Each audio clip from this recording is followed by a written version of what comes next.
Ja, her noen av hovedpersonene. Velkommen til oss, Eva Dahlgren. Du sitter så langt borte. Riktignok er vi lange i armen, Erik Hillestad, men akkurat det rakk vi ikke. Et lite symbol her. Et lite symbol. Avstand mellom mennesker i verden. For det er det denne plata handler om. Og det var det vi hørte en smakebit fra. Ja, en bitteliten smakebit, vil jeg si, hvor Morten sang sammen med andre artister, som Erik Hillestad har vært rundt og rekordet i verden. En veldig spesiell plate. Songs Across Walls of Separation. Erik Hillestad, dette er din baby. Du har jobbet med dette i 3 år. 4 faktisk. 4 år, ja.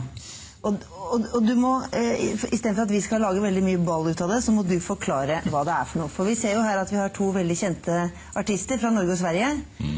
Men det er mye, mye mer på denne platen, og det er masse symboler. Jeg tenker på med Morten Harket. Altså, her har dere, du og Eva for eksempel, og andre har kommet inn på et stadium hvor det allerede er gjort opptak med lokale artister, men uten musikk bak, og så er det lagt på en måte ekstrasang, eller tilleggssang, eller hva vi skal kalle det, og musikk etterpå. Hvordan er det mulig rent teknisk for en musiker å få til? Det er lett. Det er lett, ja. Ja, akkurat det er ikke et problem. Altså, man kan jo spille inn en plate, du kan være et band og spille inn på forskjellige kontinenter hvor man aldri treffer hverandre. I dag er ikke det vanskelig, så det er jo i stor grad et teknisk spørsmål som egentlig ikke er en... Trenger du deg i samme tonart? Ja, du trenger ikke være det heller, du kan transponere det eller forandre det. Så du har egentlig i dag enorme styringsmuligheter. Så til syvende og sist bare et spørsmål om uttrykk. Så Erik Hillestad kom til deg med en stemme fra Kashmir, som han hadde vært der borte og fått tak i, og så skulle han lage en duett med deg. Hvordan gjorde du det? For det første har jeg da hatt tillit til at Eriks oversettelse er i tråd med det hun eller han faktisk synger. Det er et spørsmål om tillit, som jeg ikke har fått testet ut nå. Jeg har faktisk ikke det, altså. Men dette dreier seg jo på en måte om ånden bak prosjektet.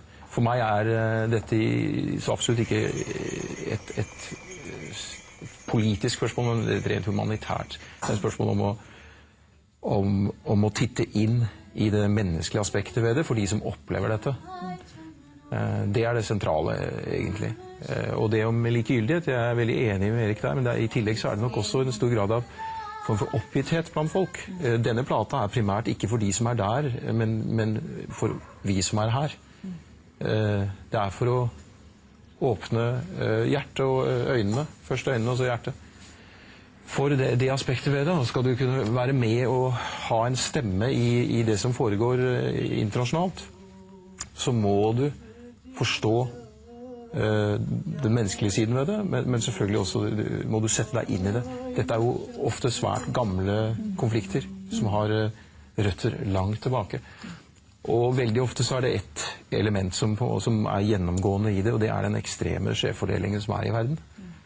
Og som etter min mening er på vei ut for kanten. Vi har en eller annen gitt tid på oss til å kunne løse jordas problemer, men da er vi helt nødt til å håndtere skjevfordelingen. Så sånn sett så er dette også et politisk innlegg? For meg så er det et innlegg kanskje forut for det politiske. Politiske kommer etterpå. Du setter deg inn i det på en måte, eller tar det inn på nytt. Så setter man seg inn i situasjonen, og så må man se hva man mener om den. Eva Dahlgren, du fikk en stemme fra Marokko. Deler du Mortens engasjement? Du var ikke i tvil om du skulle takke ja til henvendelsen fra Erik Hillestad? Nei, absolutt ikke. For dere som artister å gjøre denne typen prosjekter sammenlignet med de vanlige plateutgivelsene som dere gjør for å tjene penger? Jeg vet ikke om du kan sammenligne det sånn. Altså, vi gjør jo ikke de andre for å tjene penger. Du gjør det du gjør fordi du er engasjert. Du lever av penger du også, Morten? Ja, men det er ikke spørsmålet. Spørsmålet er hva som er den opprinnelige begrunnelsen. Det er mange ting man kan gjøre for å tjene penger. Når jeg velger å gjøre det jeg gjør, så er det fordi jeg er drevet dit, kan du si. Jeg trekkes mot de tingene jeg gjør. Og så er det et spørsmål om du da kan leve av det. Det vil vise seg. Men det finnes mange måter å tjene penger på. Men jeg tror at noe av det viktigste vi står overfor i det hele tatt, du og jeg og oss andre, det er hvilke verdier vi i livet i det hele tatt, hva er det vi setter høyest, hva er det viktigste.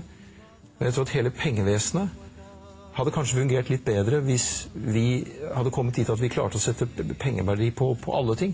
I dag har vi en veldig skjev økonomi og en veldig skjev fordeling, fordi at vi har vært flinke til å sette en pengeverdi på enkelte ting, men så langt fra alt. Så regnskapet til slutt går ikke opp. Det går ikke opp i verden i dag, det går ikke opp i økonomien. Fordi det mangler en rekke ukjente tall som ikke er tatt med. Og før vi får til det, så vil ikke pengesystemet heller fungere så det virkelig tjener oss. I mellomtiden? Et viktig bidrag i den store sammenhengen. Overskuddet her går helt sikkert til en god sak. Erik Hillestad, tusen takk til alle dere tre.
Your dome so high up above.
Your dome so high up above. I have traced the path to my love. Show your face again from high up above. Come for just one night. I want you, my love. Show your sun, my light. Oh, come from above. Will I reach your heart with songs of my love?